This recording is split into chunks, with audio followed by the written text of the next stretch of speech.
돈을 내든지 25% 관세를 맞든지 다시 한번 미국의 최후 통첩이 도착했습니다. 3,500억 달러, 약 450조 원을 내라던 그 미국이 25% 관세로 협박하던 그 미국이 말입니다. 결국 유감이다라고 고개를 숙였어요. 원인은 단 하나, 대한민국이 아니오라고 했기 때문입니다. 한국 기술진 300여 명이 사라진 미국. 공장들이 멈춰선 순간 제조업이 무너졌습니다. 조지아, 오하이오, 엘라베마, 미시간 4만 5천 명이 일자리를 잃었어요. 굽히지 않은 대한민국. 그 결과 되로당한 것은 미국이었어요. 우리가 완전히 틀렸다. 과연 무엇이 30년 동맹 워싱턴을 이렇게 충격에 빠뜨린 걸까요? 이야기 시작하기 전에 좋아요와 구독 버튼 가볍게 한번 눌러주세요. 그리고 대한민국 화이팅이라고 댓글에 나눠주세요. 미국의 공급망이 무너졌습니다. 10일. 단 10일 만에 모든 것이 뒤바뀌었습니다. 체포작전을 지휘했던 바로 그 트럼프가 이제 소셜미디어에 이런 글을 올리고 있었어요. 지금 당장 이러한 투자를 겁주고 싶지 않다. 저는 마이클 존슨입니다. 30년 동안 워싱턴에서 국제개발 정책을 담당해왔죠. 그런데 이런 급변은 처음 봤습니다. 조지아 현장은 완전히 죽어버렸어요. 수천 명이 일할 예정이던 곳이 순식간에 유령 도시가 됐습니다. 그런데 그때 다시 한번 폭탄 발언이 이어졌어요. 3,500억 달러를 내서 관세 15% 유지해라. 아니면 25% 관세 올린다. 3,500억 달러요. 제가 계산기를 두들겼습니다. 한국 외환 보유고의 84%였어요. 천문학적 숫자죠. 그 순간 경제정책연구센터 수석 경제학자 로버트 클라크의 말이 머릿속을 스쳤습니다. 관세를 내는 게 차라리 낫다. 저는 그 말을 처음엔 이해할 수 없었어요. 하지만 조지아 현장 보고서를 받고 나서야 깨달았죠. 9월 어느 새벽 미국 출입국 관리소가 현대차와 LG의 합작 전기차 배터리 공장 건설 현장을 기습했습니다. 300명의 한국인 설계 전문가와 핵심 엔지니어들이 한꺼번에 체포됐어요. 그들은 모두 합법적인 비자를 가지고 있었습니다. 불법 체류자가 아니었어요. 미국이 직접 발급한 정식 비자로 입국한 첨단 배터리 공장 설계의 핵심 브레인들이었습니다. 그 순간까지만 해도 저는 냉소했습니다. 한국이 우리에게 맞설 수 없다고 믿었으니까요. 하지만 현실은 달랐습니다. 건설 현장이 완전히 멈춰섰어요. CNN이 긴급 속보를 내보냈죠. 현대차 LG 배터리 공장 건설 중단, 3,000명 채용 계획 전면 취소, 180억 달러 규모의 초대형 프로젝트였습니다. 조지아주 역사상 최대 투자 사업이었어요. 그런데 하루아침에 모든 게 멈춰버렸습니다. 그때까지도 저는 단순한 문제라고 생각했습니다. 대체 인력을 구하면 되는 거 아닌가요? 완전히 틀렸습니다. 하루가 지나고 이틀이 지나도 건설은 재개되지 않았어요. 미국 엔지니어들은 속수무책이었습니다. 이 설계도를 해석할 수가 없어요. 배터리 셀 배치 방식을 모르겠습니다. 한국 팀이 어떤 방식으로 냉각 시스템을 설계했는지 파악 불가능해요. 제조 공정의 핵심 기술이 비밀 상자예요. 현장에서 올라오는 보고는 참담했습니다. 미국 건설 근로자 1,200명이 하루아침에 무급휴직에 몰렸어요. 하루 공사비 손실만 580만 달러, 일주일이면 4천만 달러였습니다. 더 심각한 건 연쇄 반응이었어요. 부품 공급업체들이 줄줄이 계약을 취소하기 시작했습니다. 관련 협력사 17곳이 파산 위기에 몰렸어요. 지역사회는 분노했습니다. 노조와 주지사가 연방정부에 항해 전화를 걸어왔어요. 왜 우리 일자리를 없앤 거냐?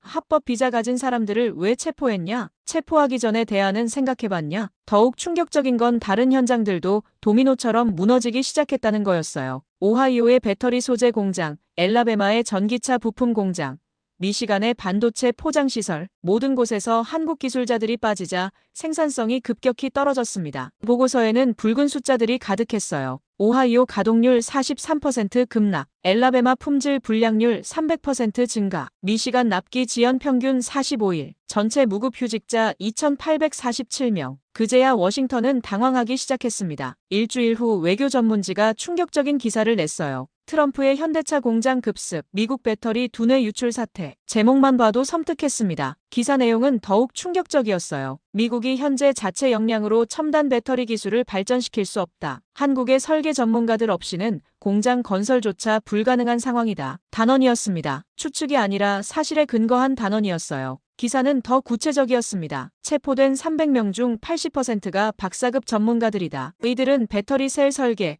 열 관리 시스템, 제조 공정 최적화의 핵심 인력이었다. 대체 인력을 구하려면 최소 3년이 걸린다. 3년이요? 3년 동안 공장을 세울 수 없다는 뜻이었습니다. 더 놀라운 사실들이 드러났어요. 미국 내 전기차 배터리 관련 특허 중 47%가 한국 기업 소유였습니다. 핵심 제조 기술의 68%가 한국에서 개발된 것들이었어요. 우리가 공급망을 장악했다고 믿었는데 실제로는 기술의 뿌리까지 한국에 의존하고 있었던 거죠. 그리고 10일째 되던 날 트럼프의 입장이 완전히 뒤바뀌었습니다. 외국 기업들이 미국에 투자할 뿐만 아니라 복잡한 고부가 가치 제품을 생산하는데 필요한 교육을 받을 수 있도록 숙련된 전문가를 데려와야 한다. 반도체, 조선, 고가 기계, 특히 이 분야에서 첨단 제조 기술을 재교육하는 것이 중요하다. 그리고 결정타가 나왔습니다. 전문가 비자를 늘리겠다. 제발 빠르게 돌아와 달라. 제발이라고요? 제발이라는 말을 썼어요. 10일 전만 해도 한국도 예외는 없다라고 말했던 정부가 말입니다. 저는 모니터 앞에서 멍하니 앉아 있었습니다. 30년 경력에서 이런 180도 뒤바뀐 상황은 처음이었거든요. 로버트 클라크 수석 경제학자의 분석이 더욱 명확해졌습니다. 25% 관세는 분명히 타격이 될 것이다. 하지만 15%로 깎아주는 대신 3,500억 달러를 미국에 내놓는 것은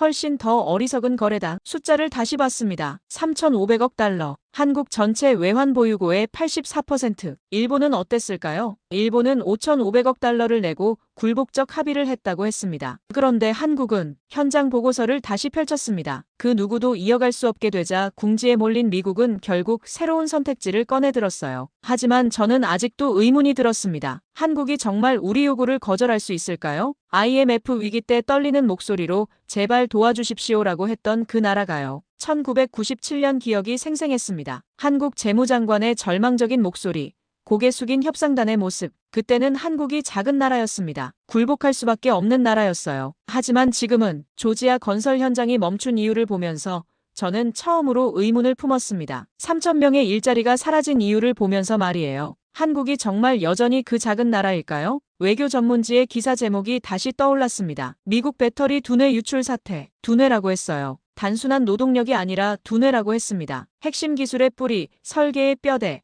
공정의 핵심 기술, 모든 게 한국에 있었어요. 그 순간 저는 깨달았습니다. 이번엔 다를 수 있다는 걸.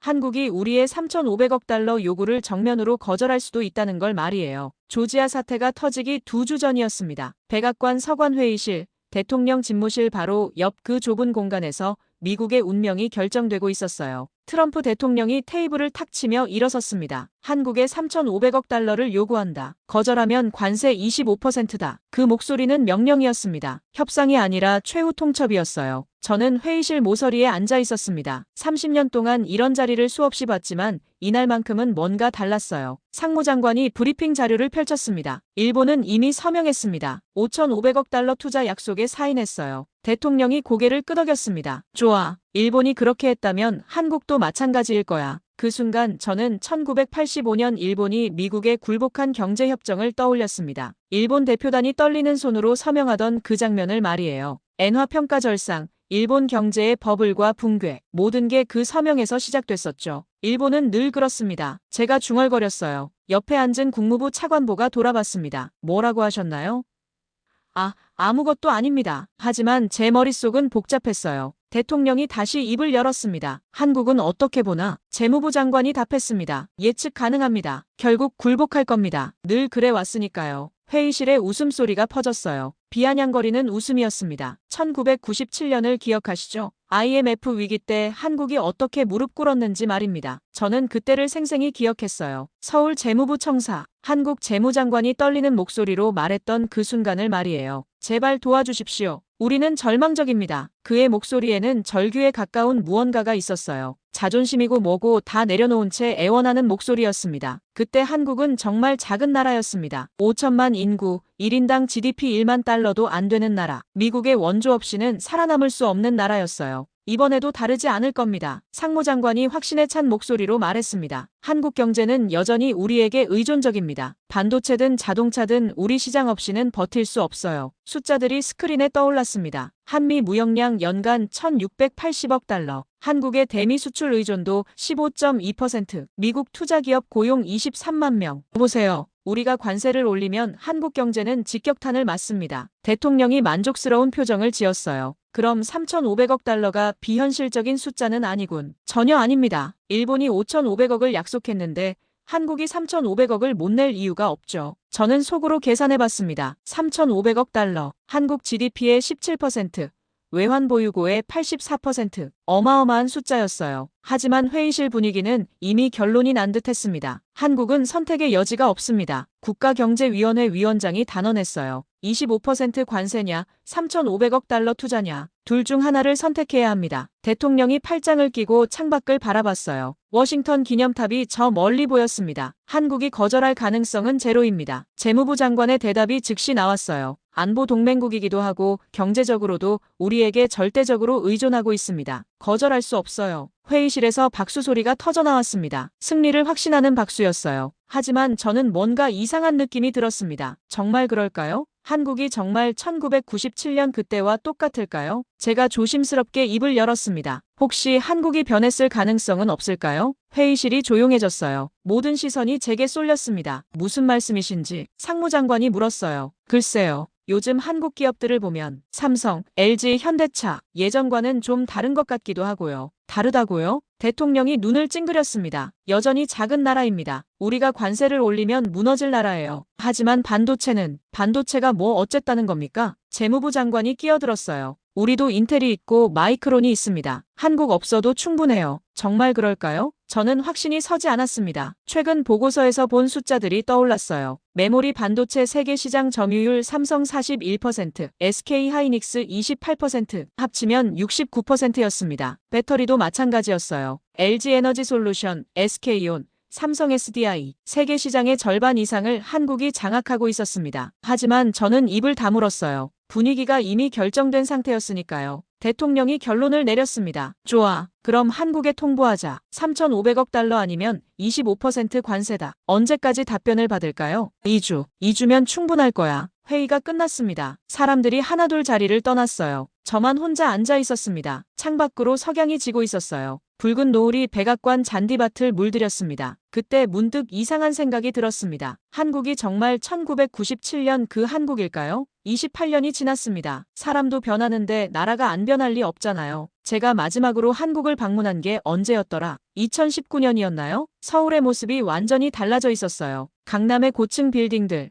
판교의 IT단지, 송도의 국제도시, 예전에 보던 그 초라한 서울이 아니었습니다. 사람들의 표정도 달랐어요. 1997년엔 절망이 가득했는데 2019년엔 자신감이 넘쳤습니다. 특히 젊은 세대들이 그랬어요. 그들은 IMF를 경험하지 않은 세대였습니다. 굴욕을 모르는 세대였어요. 그들이 지금의 한국을 이끌고 있을 텐데 저는 고개를 저었습니다. 아니야. 여전히 작은 나라일 거야. 하지만 마음 한편으로는 불안이 스물스물 올라왔습니다. 정말 그럴까요? 한국이 정말 우리 요구를 순순히 받아들일까요? 그날 밤 집에 돌아가서도 잠이 오지 않았어요. 계속 1997년 그 장면이 떠올랐습니다. 떨리는 목소리, 고개 숙인 협상단, 절망에 찬 정책들. 그런데 동시에 다른 장면도 떠올랐어요. 2019년 서울에서 만난 한국 관료의 모습, 당당하고 자신감 넘치던 그 모습 말입니다. 우리는 더 이상 예전의 한국이 아닙니다. 그가 했던 말이 귓가에 맴돌았어요. 더 이상 예전의 한국이 아니다. 저는 베개를 뒤집었습니다. 아니에요. 분명히 굴복할 겁니다. 늘 그래 왔으니까요. 하지만 가슴 깊은 곳에서는 다른 목소리가 속삭이고 있었어요. 이번엔 다를지도 몰라.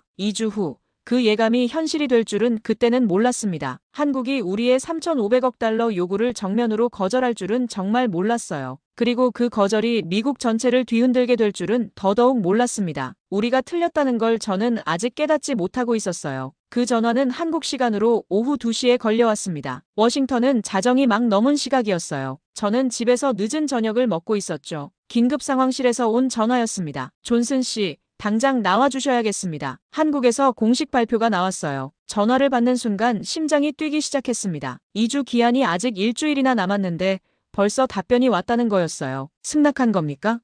아닙니다. 거절입니다. 순간 전화기를 놓칠 뻔했어요. 거절이라고요?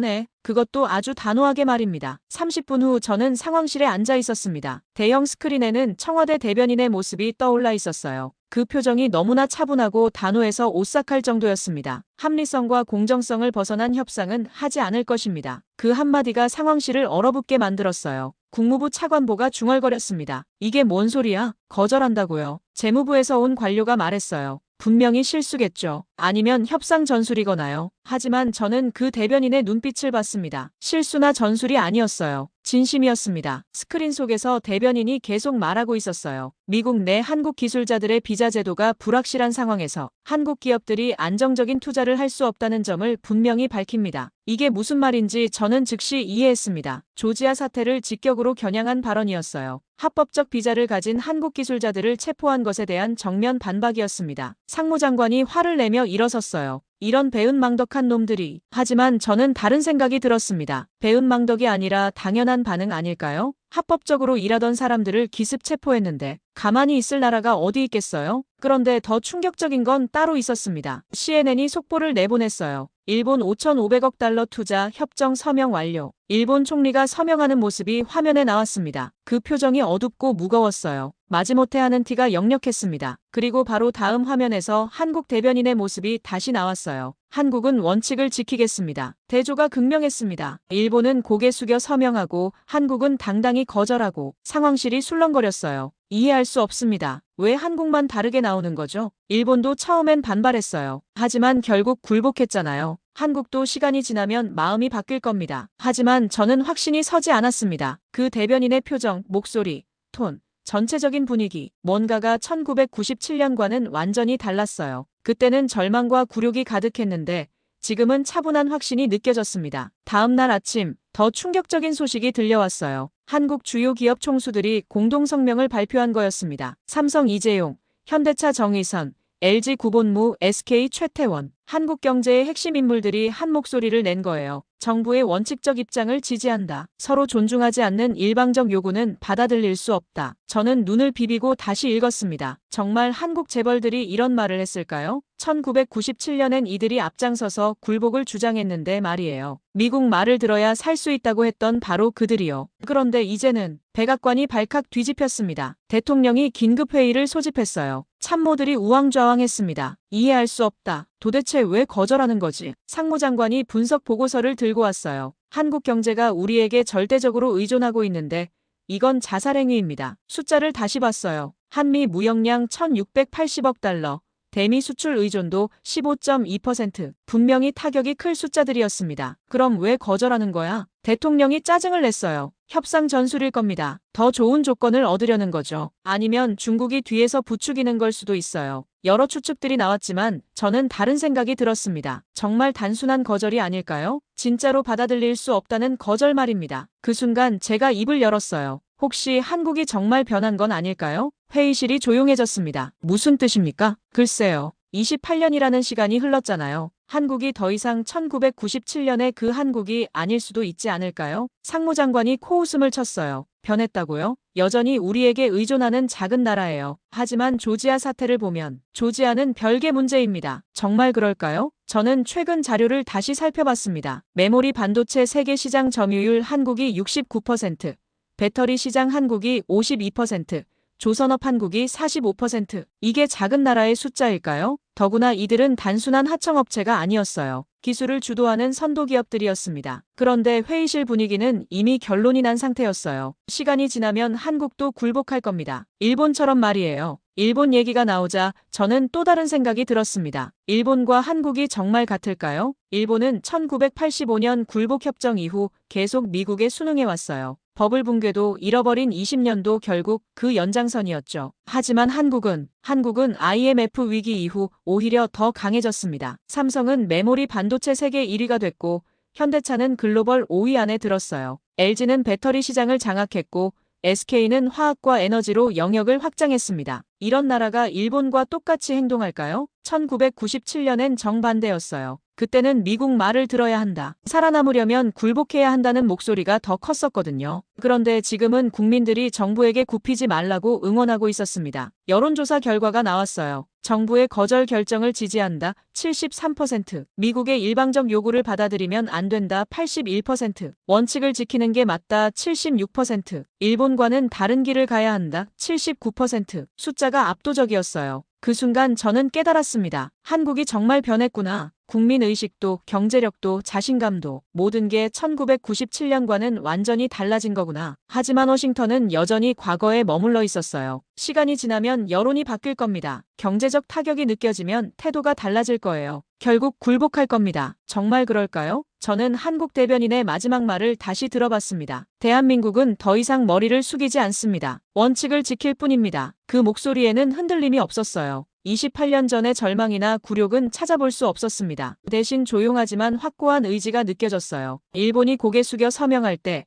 한국만이 고개를 들고 거절했습니다. 그 대조가 전 세계에 생중계됐어요. CNN 한국의 전례 없는 거절, BBC 일본과 다른 길 선택한 한국, 로이터 미국의 맞선 한국의 도전. 국제사회가 주목하기 시작했습니다. 그런데 가장 충격적인 건 따로 있었어요. 한국 기업들의 주가가 오르기 시작한 거였습니다. 보통은 미국과 갈등이 생기면 주가가 떨어지는데 이번엔 정반대였어요. 시장이 한국 정부의 결정을 지지하고 있었습니다. 증권 분석가들의 분석이 나왔어요. 한국의 거절은 단기적 위험이지만 장기적으로는 협상력 강화 효과가 있다. 원칙을 지키는 모습이 오히려 국가 브랜드 가치를 높였다. 투자자들이 한국의 자주적 경제 정책을 높게 평가하고 있다. 저는 이해할 수 없었어요. 경제적 보복 위협을 받고 있는데 주가가 오른다고요? 그 순간 제가 놓친 게 있다는 걸 깨달았습니다. 한국이 정말 변한 거구나. 근본적으로 완전히 변한 거구나. 이제는 미국의 압박을 두려워하는 나라가 아니라 당당히 맞설 수 있는 나라가 된 거구나. 그날 밤 저는 집에서 혼자 생각에 잠겼습니다. 정말 한국이 끝까지 버틸 수 있을까요? 미국의 경제적 압박을 견뎌낼 만큼 강해진 걸까요? 아니면 결국 굴복하고 말까요? 하지만 한 가지는 확실했습니다. 이번엔 1997년과는 완전히 다르다는 것. 한국이 보여준 건 단순한 거절이 아니었어요. 새로운 질서에 대한 선언이었습니다. 우리는 더 이상 작은 나라가 아니다. 원칙이 있는 나라다. 그 선언이 워싱턴을 흔들어 놓았어요. 그리고 저도 흔들려 있었습니다. 3일이 지났습니다. 워싱턴의 모든 회의실에서 같은 질문이 나오고 있었어요. 도대체 왜 한국만 다르게 나오는 거지? 저는 국무부 브리핑룸에서 그 질문을 수없이 들었습니다. 대답할 수 없었어요. 저도 혼란스러웠으니까요. 대형 스크린 2개가 나란히 켜져 있었습니다. 왼쪽 화면엔 일본 총리가 고개를 숙인 채 서명하는 모습이,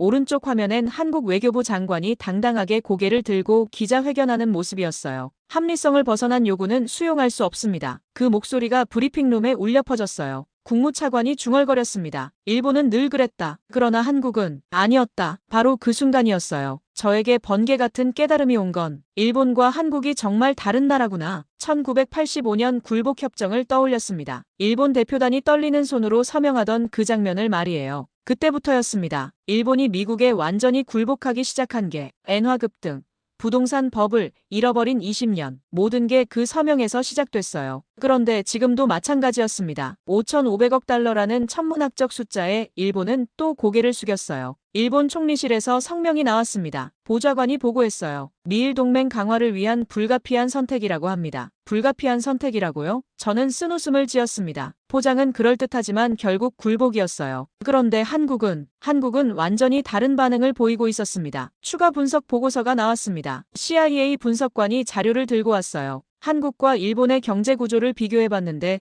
결정적 차이가 있습니다. 스크린에 숫자들이 올라왔어요. 일본 대미 수출 의존도 19.8%, 한국 대미 수출 의존도 15.2%. 큰 차이는 아니었어요. 그런데 다른 숫자들을 보니 얘기가 달랐습니다. 핵심 기술 보유도를 보십시오. 메모리 반도체 일본 3%, 한국 69%, 배터리 일본 15%, 한국 52%, 조선업 일본 13%, 한국 45%. 압도적인 차이였어요. 일본은 1990년대 이후 핵심 기술을 대부분 잃어버렸습니다. 하지만 한국은 오히려 더 강화됐어요. 저는 도대체 언제 한국이 이렇게 변했는지 알 수 없었습니다. 분명히 1997년엔 완전히 다른 나라였는데 말이에요. 그때 제가 서울에 갔을 때를 떠올렸습니다. IMF 본부가 설치된 서울 시내, 절망에 빠진 사람들의 표정, 금모으기 운동에 나선 시민들. 우리는 이제 끝났다. 한국 재무부 관료가 했던 말이 생생했어요. 미국 없이는 살 수 없다. 그런데 지금은 한국 재무부 장관이 전혀 다른 말을 하고 있었습니다. 우리는 충분히 자립할 수 있는 경제 구조를 갖췄습니다. 28년 만에 완전히 바뀐 거였어요. 더 놀라운 건 이겁니다. 분석관이 다른 자료를 보여줬어요. 한국 기업들의 글로벌 시장 점유율 변화를 보십시오. 1997년과 2025년 현재를 비교한 겁니다. 삼성전자 메모리 17%에서 41%, 현대차 글로벌 순위 11위에서 5위, LG 배터리 0%에서 27%, SK화학 세계 5위 진입. 모든 지표가 상승 곡선이었어요. 반대로 일본은 소니 20%에서 8%, 도요타 12%에서 10% 근소 하락, 파나소닉 배터리 30%에서 7%. 일본은 정체되거나 후퇴했는데 한국은 급성장한 거였습니다. 이게 바로 차이점입니다. 분석관이 결론을 내렸어요. 일본은 미국에 의존할 수밖에 없는 구조지만 한국은 독립적 경쟁력을 갖췄습니다. 그 순간 저는 깨달았어요. 한국이 단순히 버티는 게 아니라 실제로 버틸 수 있는 힘이 있다는 걸 말입니다. 국무장관이 긴급회의를 소집했어요. 일본 모델이 한국에 통하지 않는다는 게 확실해졌습니다. 회의실 분위기가 무겁게 가라앉았어요. 그럼 어떻게 할 겁니까? 더 강한 압박이 필요합니다. 재무부 장관이 말했어요. 관세만으로는 부족합니다. 다른 카드를 써야 해요. 다른 카드라고요? 저는 불길한 예감이 들었습니다. 그때 상무장관이 입을 열었어요. 안보카드는 어떨까요? 안보카드, 즉 주한미군 문제를 거론하자는 얘기였어요. 주한미군 방위비를 추가로 요구하거나 아니면 철수를 암시하는 겁니다. 저는 깜짝 놀랐어요. 그건 너무 위험하지 않습니까? 위험하긴 하지만 한국이 가장 민감하게 반응할 부분입니다. 정말 그럴까요? 저는 확신이 서지 않았습니다. 지금까지 한국이 보여준 반응을 보면 안보카드도 예상대로 작동하지 않을 것 같았거든요. 그런데 더 충격적인 소식이 들려왔어요. 국제사회의 반응이었습니다. 유럽연합에서 성명이 나왔어요. 일방적 경제 압박보다는 서로 존중하는 대화를 촉구한다. 중국은 더 직접적이었습니다. 한국의 자주적 입장을 지지한다. 심지어 호주와 뉴질랜드도 비슷한 입장을 표명했어요. 협상은 강압이 아닌 서로 이익이 되는 방향으로 해야 한다. 국제사회가 한국 편에 서기 시작한 거였어요. 이건 1997년과 완전히 다른 상황이었습니다. 그때는 모든 나라가 미국 편이었거든요. 한국이 IMF 조건을 받아들여야 한다고 했었죠. 그런데 지금은 한국의 거절을 정당한 것으로 보는 나라들이 늘어나고 있었어요. 가장 놀라운 건 일본 내부 반응이었습니다. 도쿄에서 시위가 벌어졌어요. 한국을 배워라, 굴복 외교 중단하라, 당당한 일본을 원한다. 일본 국민들이 자국 정부를 비판하면서 한국을 부러워하고 있었던 거예요. 일본 총리 지지율이 하루 만에 18%포인트 급락했습니다. 언론도 마찬가지였어요. 아사히 신문 한국의 당당함 대 일본의 굴욕, 마이니치 신문 언제까지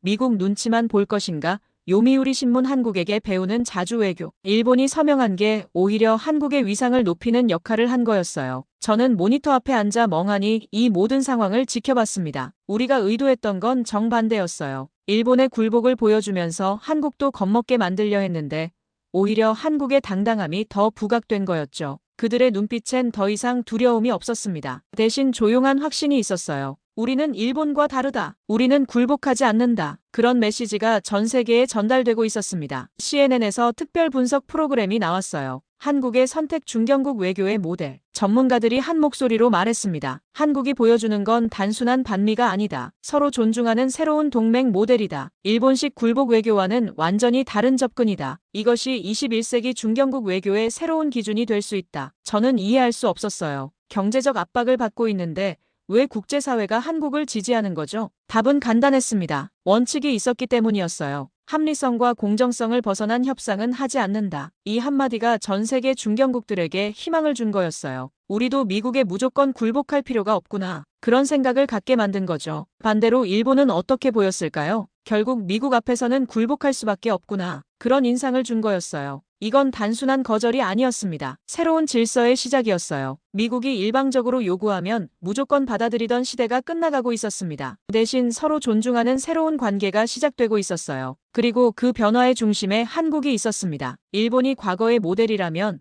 한국은 미래의 모델이 되고 있었어요. 저는 그제야 깨달았습니다. 우리가 한국을 완전히 잘못 봤다는 걸. 1997년의 한국이 아니라 2025년의 한국을 봤어야 했는데 말이에요. 반도체 강국, 배터리 강국, 조선 강국, 더 이상 작은 나라가 아닌 기술 선도국, 미국에 의존하는 나라가 아니라 미국과 대등하게 협상할 수 있는 나라. 그런 나라가 굴복할 리 없었어요. 오히려 원칙을 지키면서 새로운 길을 제시할 나라였습니다. 저는 처음으로 두려움을 느꼈어요. 이번엔 정말 다를 수 있다는 두려움을 말입니다. 한국의 거절 발표 후 제 책상 위로 첫 번째 긴급 보고서가 날아왔어요. 조지아 현대차 LG 배터리 공장 건설 완전 중단. 빨간 글씨로 쓰인 제목이 눈에 확 들어왔습니다. 하지만 그건 시작에 불과했어요. 두 번째, 세 번째, 네 번째 보고서들이 연달아 쏟아져 들어왔습니다. 오하이오 배터리 소재 공장 가동률 급락, 엘라베마 전기차 부품 생산 라인 마비, 미시간 반도체 포장 시설 납기 지연. 저는 보고서들을 하나씩 펼쳐보며 경악했어요. 붉은 숫자들이 가득했습니다. 조지아 가동률 0% 건설 중단, 오하이오 가동률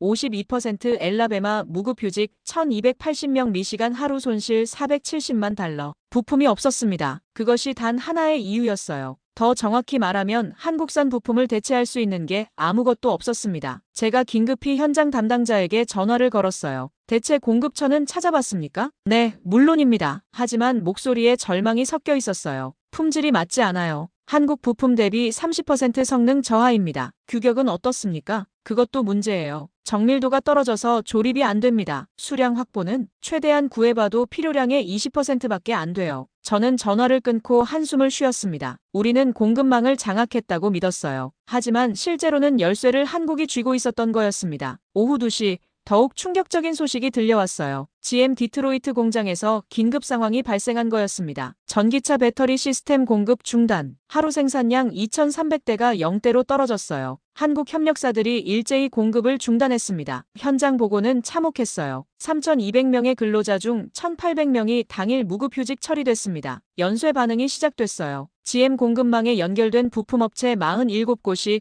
도미노처럼 타격을 받았습니다. 볼트 하나, 나사 하나까지 모든 게 연결돼 있었거든요. 제가 손으로 이마를 짚었어요. 이게 정말 현실인가 싶었습니다. 포드 디어본 공장에서도 비슷한 소식이 들려왔어요. 전기차 핵심 부품인 배터리 관리 시스템이 없어서 생산 라인 6개 중 4개가 멈췄습니다. 하루 손실만 680만 달러였어요. 테슬라 오스틴 공장도 마찬가지였습니다. 배터리 셀 공급 중단으로 가동률이 32%까지 떨어졌어요. 일론 머스크가 직접 트위터에 올린 글이 화제가 됐습니다. 우리는 공급망의 중요성을 과소평가했다. 중요성을 과소평가했다고요? 저는 쓴웃음을 지었어요. 과소평가 수준이 아니라 아예 몰랐던 거죠. 한국 기업들이 미국 제조업에 이렇게 깊숙이 뿌리내리고 있다는 걸 말이에요. 오후 4시 지역사회의 분노가 폭발했습니다. 조지아 주지사가 연방정부에 항해 전화를 걸어왔어요. 도대체 뭘 하고 있는 겁니까? 우리 주민들이 일자리를 잃고 있어요. 목소리가 떨리고 있었습니다. 180억 달러 프로젝트가 하루아침에 사라졌어요. 3,000명이 실업자가 됐습니다. 오하이오주 지사도 마찬가지였어요. 배터리 공장 근로자 850명이 무급휴직됐습니다. 이들이 월급을 못 받으면 지역 경제가 무너져요. 엘라베마 주지사는 더욱 직설적이었습니다. 합법적 비자 가진 사람들을 왜 체포했습니까? 그 후폭풍을 생각해봤어야죠. 현장의 울음소리가 제 귓가에 맴돌았어요. 실제로 울음소리였습니다. 뉴스에서 인터뷰하는 실업자들의 목소리였거든요.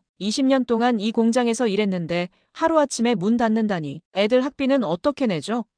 다른 일자리라도 있으면 좋겠는데 이 지역엔 이 공장밖에 없어요. 조지아 애틀랜타 지역 실업률이 하루 만에 3.2%에서 8.7%로 뛰었습니다. 관련 서비스업까지 타격을 받았거든요. 공장 근처 식당, 주유소, 편의점들이 줄줄이 매출 급감을 겪었어요. 노조도 들고 일어났습니다. 전미자동차 노조가 워싱턴으로 몰려왔어요. 정부가 일자리를 없앴으니 정부가 책임져라. 피켓을 든 노동자들이 백악관 앞에서 시위를 벌였습니다. 저는 창문 너머로 그 모습을 바라봤어요. 한국 기술자들을 돌려놔라, 일자리를 살려라. 구호가 거리에 울려 퍼졌습니다. 한국 기술자들을 돌려라고요. 얼마 전까지만 해도 한국인들을 체포하라고 했던 바로 그들이 말이에요. 이제는 정반대 구호를 외치고 있었습니다. 저녁 6시 더욱 충격적인 분석 보고서가 나왔어요. 미국 제조업의 한국 의존도 실태조사. 숫자들을 보고 저는 숨이 막혔습니다. 전기차 배터리 핵심 부품 한국 의존도 73%, 반도체, 포장 소재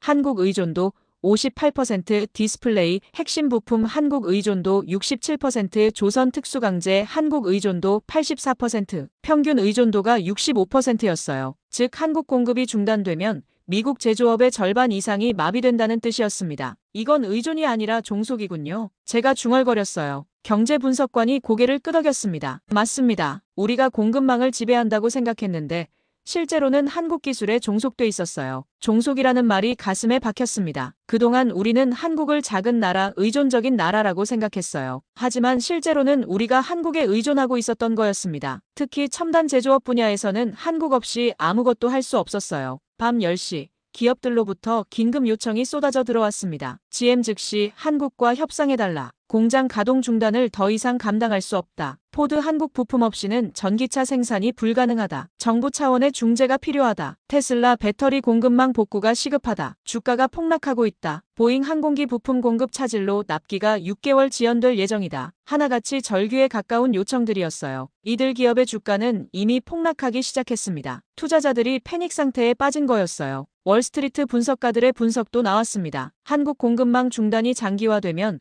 미국 제조업 전체가 위기에 빠질 것. 이는 단순한 무역 분쟁을 넘어선 산업 안보 위기다. 정부는 즉시 한국과의 관계 회복에 나서야 한다. 산업 안보 위기라는 표현이 언론에 등장하기 시작했어요. CNN 미국 제조업 한국 의존의 위험성 드러나 폭스뉴스 공급망 위기.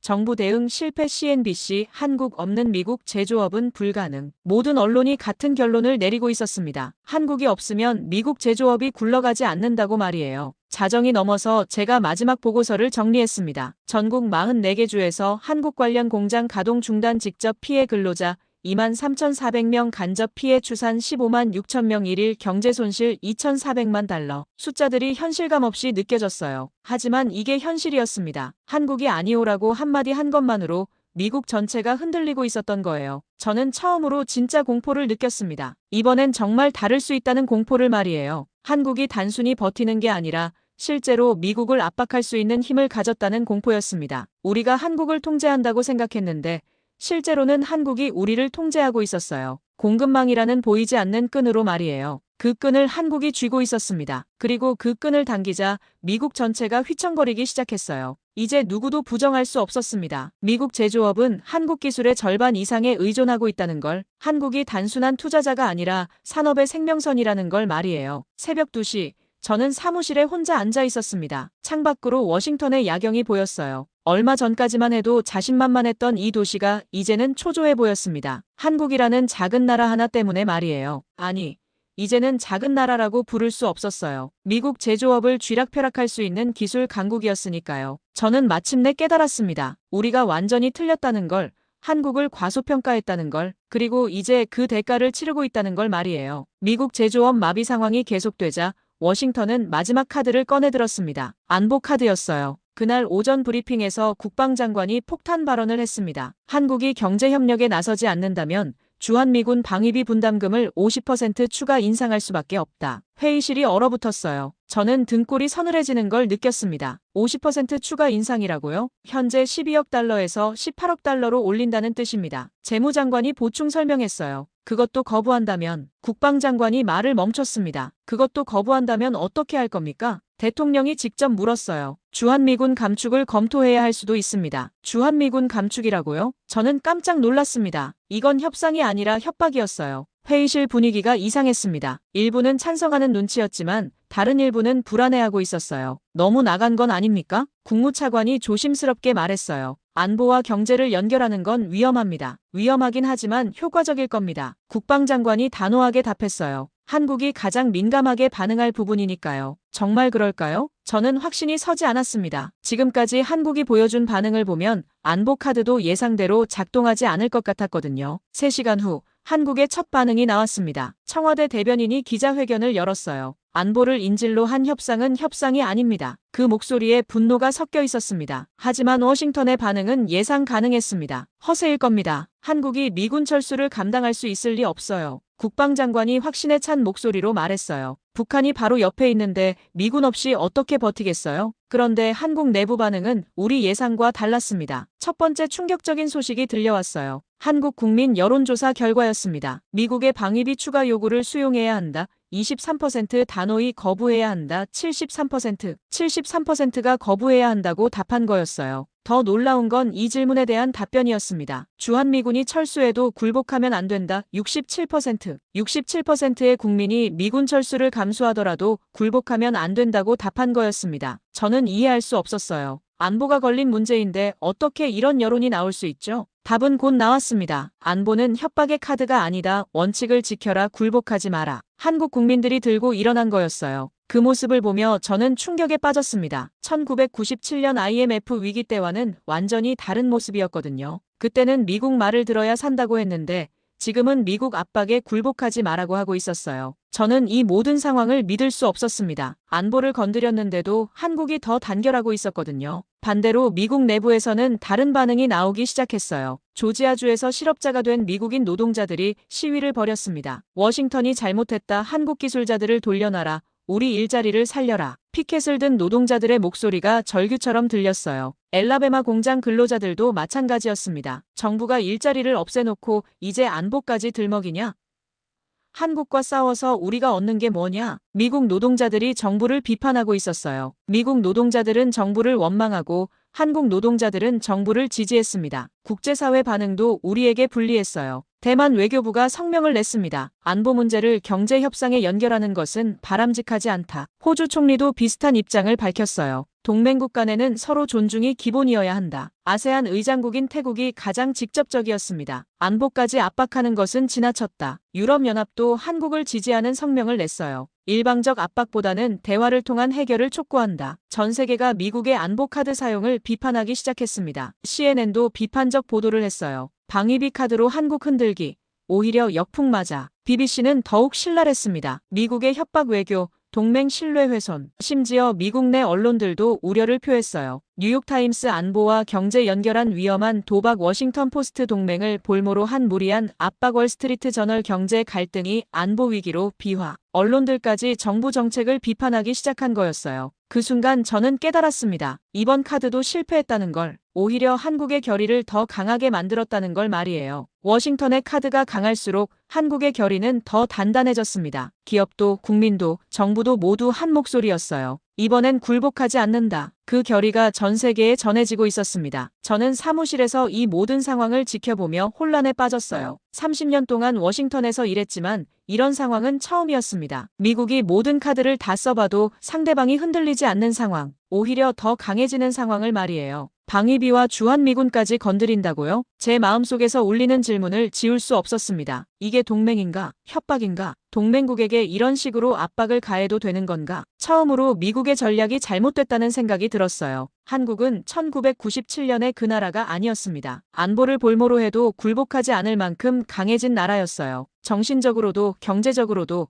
그리고 국민 의지로도 말입니다. 우리는 완전히 틀렸습니다. 한국을 과소평가했고 미국의 영향력을 과대평가했어요. 이제 그 대가를 치르고 있었습니다. 한국의 거절이 전 세계에 새로운 메시지를 보내고 있었어요. 작은 나라도 강대국의 압박에 굴복하지 않을 수 있다. 그 메시지가 퍼져나가고 있었습니다. 그리고 미국은 점점 고립되어 가고 있었어요. 일본의 5,500억 달러 협정 서명 3일 후였습니다. 도쿄에서 믿을 수 없는 일이 벌어졌어요. 일본 총리가 서명한 바로 그 협정을 일본 국민들이 거부하기 시작한 거였습니다. 첫 번째 신호는 여론조사였어요. 5,500억 달러 투자 협정을 지지하십니까? 지지 31%, 반대 64%. 반대가 압도적이었습니다. 그런데 더 충격적인 건 이 질문에 대한 답변이었어요. 한국의 대응이 올바르다고 생각하십니까? 그렇다 73%, 아니다 22%. 일본 국민 73%가 한국의 거절을 지지한다고 답한 거였어요. 자국 정부는 반대하면서 타국의 선택은 지지하는 아이러니한 상황이 벌어진 거였습니다. 저는 모니터를 통해 이 결과를 보며 경악했어요. 일본 국민들이 자국 정부보다 한국을 더 지지하고 있었거든요. 다음 날 도쿄에서 시위가 터져나왔습니다. 시부야 교차로에 모인 시민들이 피켓을 들고 있었어요. 한국을 배워라, 굴복 외교 중단하라. 당당한 일본을 원한다. 그 광경을 보는 순간 저는 숨이 막혔습니다. 일본 시민들이 한국을 본받자고 외치고 있었어요. 30년 동안 워싱턴에서 일했지만 이런 장면은 처음 봤습니다. 동맹국 국민이 다른 나라를 부러워하면서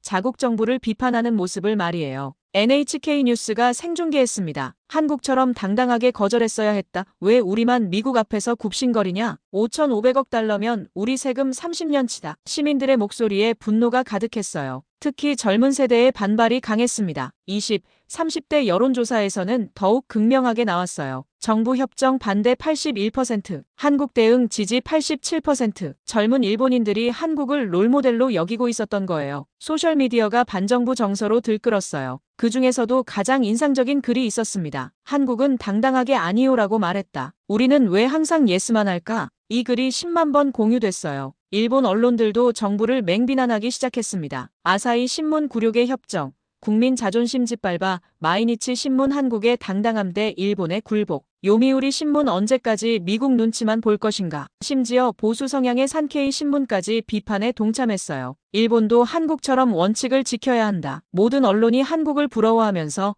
자국 정부를 비판하고 있었습니다. 정치권도 흔들렸어요. 자민당 내부에서 반란이 일어났습니다. 총리가 너무 성급하게 서명했다. 한국의 협상력을 배워야 한다. 국민 여론을 무시한 독단, 당내 중진들까지 총리를 비판하기 시작한 거였어요. 야당은 더욱 공격적이었습니다. 이것은 21세기 불평등 조약이다. 한국을 보라. 당당하게 자국의 이익을 지키고 있다. 일본도 재협상을 요구해야 한다. 국회에서 격렬한 논쟁이 벌어졌어요. 그리고 결정타가 나왔습니다. 내각 지지율 조사 결과였어요. 지지율이 하루 만에 18%포인트 급락한 거였습니다. 42%에서 24%로 추락했어요. 이는 정권위기 수준이었습니다. 더 놀라운 건 불지지 이유였어요. 미국의 굴복한 외교 67%, 국민 여론 무시 23%, 한국보다 못한 협상 8%, 67%가 미국의 굴복한 외교 때문이라고 답한 거였어요. 그리고 8%는 아예 한국보다 못한 협상 때문이라고 답했습니다. 한국과 직접 비교당하고 있었던 거예요. 저는 이 모든 상황을 지켜보며 충격에 빠져 있었습니다. 우리가 의도했던 건 정반대였거든요. 일본의 굴복을 보여주면서 너희도 이렇게 해야 한다는 메시지를 한국에 전달하려 했는데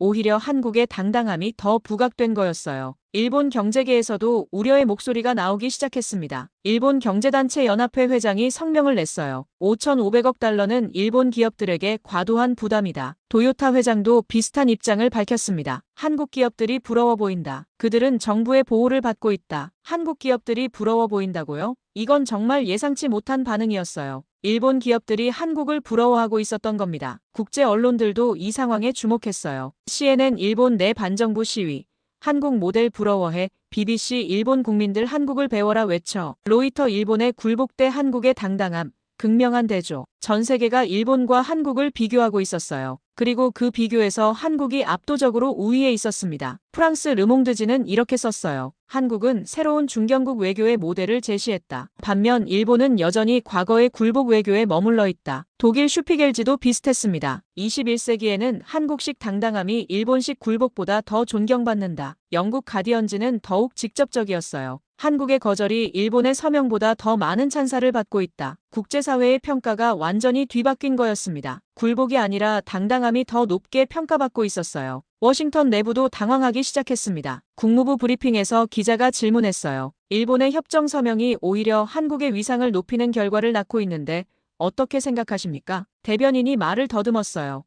그것은 일시적 현상일 것입니다. 하지만 일본 내 여론조사에서는 73%가 한국을 지지한다고 나왔는데요. 각국의 여론은 변할 수 있습니다. 설득력 없는 답변이었어요. 실제로는 당황하고 있다는 게 보였습니다. 저도 마찬가지였어요. 30년 동안 이런 상황은 경험해 본 적이 없었거든요. 동맹국이 굴복했는데도 다른 나라가 더 존경받는 상황. 전 세계가 굴복보다 당당함을 선택하는 상황을 말이에요. 그날 밤 저는 사무실에서 혼자 생각에 잠겼습니다. 도대체 무엇이 잘못된 걸까요? 일본은 우리 요구를 받아들였는데 왜 비난받고 있을까요? 한국은 우리를 거부했는데 왜 찬사를 받고 있을까요? 답은 명확했습니다. 시대가 바뀐 거였어요. 과거에는 강대국에 굴복하는 게 현명한 선택으로 여겨졌습니다. 하지만 지금은 달랐어요. 원칙을 지키며 당당하게 맞서는 것이 더 존경받는 시대가 된 거였습니다. 한국이 그 변화를 일궈냈고 일본은 과거에 머물러 있었어요. 그 결과가 지금의 상황이었습니다. 국제사회는 비교하고 있었습니다. 굴복하는 일본 대 당당한 한국,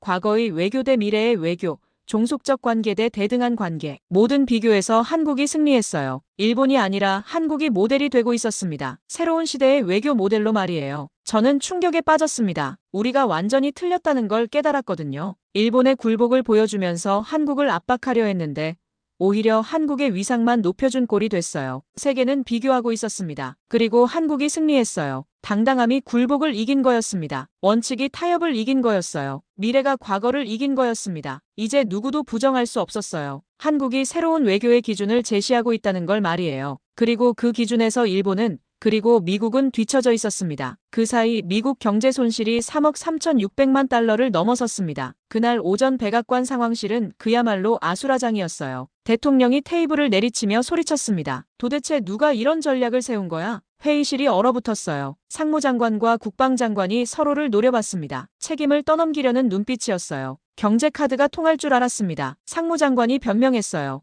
안보 카드까지 썼는데도 한국이 버틸 줄은. 국방장관도 말꼬리를 흐렸습니다. 저는 회의실 한쪽에서 이 모든 상황을 지켜봤어요. 30년 만에 처음 보는 광경이었습니다. 미국 정부 고위 관료들이 한나라 때문에 이렇게 당황하는 모습을 말이에요. 브리핑 자료가 테이블 위에 흩어져 있었어요. 전국 실업자 4만 5천 명. 붉은 숫자들이 가득했습니다. 더 충격적인 건 정치적 타격이었어요. 대통령 지지율이 42%에서 31%로 급락했습니다. 경제정책 실패라는 평가 때문이었어요. 중간선거가 6개월밖에 안 남았는데 정치 담당 보좌관이 걱정스러운 목소리로 말했어요. 이 상황이 계속되면 의회를 잃을 수도 있습니다. 더욱 굴욕적인 건 국제사회 반응이었어요. 중국 외교부 대변인이 기자회견에서 조롱했습니다. 미국의 패권 시대가 끝나가고 있음을 보여주는 사례다. 러시아 푸틴 대통령은 더욱 직설적이었어요. 강대국 미국도 한국 앞에서는 무릎 꿇는구나. 심지어 유럽연합에서도 거리를 두기 시작했어요. 미국의 일방적 접근법에 한계가 드러났다. 프랑스 대통령이 기자들에게 한 말이었습니다. 동맹국들까지 우리를 비판하기 시작한 거였어요. 캐나다 총리도 비슷한 입장을 밝혔습니다. 대화를 통한 해결이 최선이다. 압박은 해답이 아니다. 호주 총리는 더욱 직접적이었어요. 한국의 입장을 이해한다. 서로 존중이 기본이어야 한다. 전 세계가 한국 편에 서고 있었습니다. 미국은 점점 고립되어 가고 있었어요. 그 순간 CIA 국장이 긴급 보고를 가져왔습니다. 북한과 중국이 한국을 지지한다는 성명을 냈습니다. 북한까지요? 북한은 남조선의 자주적 입장을 지지한다고 발표했습니다. 이건 정말 전례 없는 일이었어요. 북한이 남한을 지지한다니요. 중국은 더욱 적극적이었습니다. 한국의 원칙적 입장은 모든 중견국의 모범이다. 시진핑 주석이 직접 한 말이었어요. 이제 미국은 완전히 혼자가 된 기분이었습니다. 대통령의 목소리가 낮아졌어요. 현재 상황을 정확히 보고해라. 국무장관이 보고서를 펼쳤습니다. 조지아, 오하이오, 엘라베마, 미시간 총 44개 주에서 한국 관련 생산 라인이 중단됐습니다. 경제적 손실은 1일 2,400만 달러가 2주간 누적되어 3억 3,600만 달러입니다. 실업자는 4만 5천 명이고 계속 증가 중입니다. 대통령이 깊은 한숨을 쉬었어요. 대체 공급처는 품질과 수량 모두 한국을 따라올 수 없습니다. 3년은 걸릴 것 같습니다. 3년이라고요? 3년 동안 이 상황을 감당할 수 없었어요. 그때 재무장관이 가장 치명적인 보고를 했습니다. 월스트리트에서 한국 리스크라는 용어가 생겼습니다. 한국 리스크요? 한국과의 갈등이 미국 경제 전체를 위험에 빠뜨릴 수 있다는 의미입니다. 이제 한국이 미국 경제를 좌지우지할 수 있는 존재가 된 거였어요. 투자자들이 패닉 상태에 빠졌습니다. 주가지수가 연일 하락세를 보였어요. 제조업 관련 주식들은 더욱 심각했습니다. 미국 경제의 핵심 기업들이 줄줄이 무너지고 있었어요. 저는 이 모든 상황을 지켜보며 깊은 혼란에 빠져 있었습니다. 30년 동안 한국을 작은 나라라고 생각해왔는데 이제는 미국을 흔들 수 있는 강국이 되어 있었던 거예요. 언제부터였을까요? 언제부터 한국이 이렇게 강해진 걸까요? 항상 요구를 받아들이던 나라가 이제는 미국의 노라고 당당히 말할 수 있는 나라가 된 거였습니다. 그 순간 대통령이 결론을 내렸어요. 대통령의 목소리는 낮았습니다. 한국에 사과하자. 회의실이 조용해졌어요. 사과라고요? 상무장관이 되물었습니다. 우리가 왜 사과를? 현실을 봐라. 대통령이 소리쳤어요. 우리 경제가 무너지고 있잖아. 국제적으로 고립되고 있고. 하지만 체면이 경제보다 중요한가? 대통령의 목소리에 절망이 섞여 있었어요. 저는 그때 깨달았습니다. 미국이 결국 한국 앞에서 고개를 숙일 수밖에 없다는 걸 말이에요. 협상을 존중의 자세로 다시 시작하라. 대통령의 지시였어요. 그 순간 저에게 보고서 작성 지시가 내려왔습니다. 존슨, 너가 한국 담당이니까 상황 분석 보고서를 써라. 저는 사무실로 돌아가 보고서를 작성하기 시작했어요. 30년 경력을 총동원해서 이 상황을 분석했습니다. 키보드를 두드리며 저는 이렇게 적었습니다. 동맹은 명령이 아니라 존중이다. 그 문장을 쓰는 순간 모든 게 명확해졌어요. 우리가 틀렸던 이유가 무엇인지 말이에요. 한국은 더 이상 작은 나라가 아니다. 미국 산업의 열쇠다. 한국이 단순한 동맹국이 아니라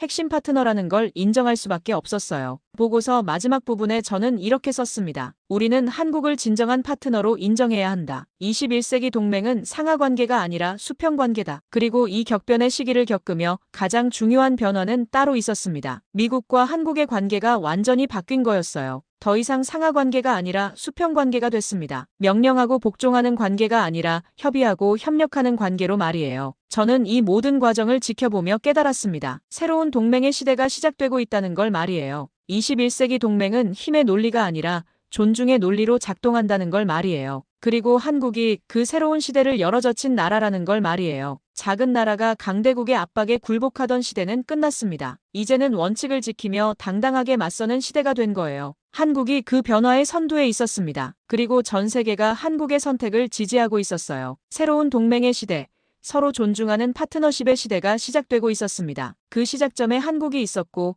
미국은 결국 그 현실을 인정할 수밖에 없었어요. 30년 만에 저는 처음으로 한국을 진정한 파트너로 바라보고 있었습니다. 작은 나라가 아니라 미국과 대등한 강국으로 말이에요. 그리고 그것이 새로운 시대의 시작이었습니다. 마이클 존슨의 30년 워싱턴 경험이 증명한 한 가지 진실. 더 이상 한국은 작은 나라가 아닙니다. 미국 산업의 열쇠를 쥔 기술 강국이었어요. 1997년 IMF 위기 때 제발 도와주십시오라고 애원하던 그 나라가 2025년에는 합리성을 벗어난 협상은 하지 않겠다고 당당히 말할 수 있는 나라로 성장한 거였습니다. 동맹은 명령이 아니라 존중입니다. 21세기는 상하관계가 아닌 수평관계의 시대예요. 한국이 보여준 원칙과 당당함이 새로운 국제 질서의 문을 열었습니다. 작은 나라도 강대국 앞에서 굴복하지 않을 수 있다는 희망을 전 세계 중견국들에게 선물한 거였어요. 이런 감동적이고 자랑스러운 오늘의 이야기를 함께 해주셔서 감사합니다.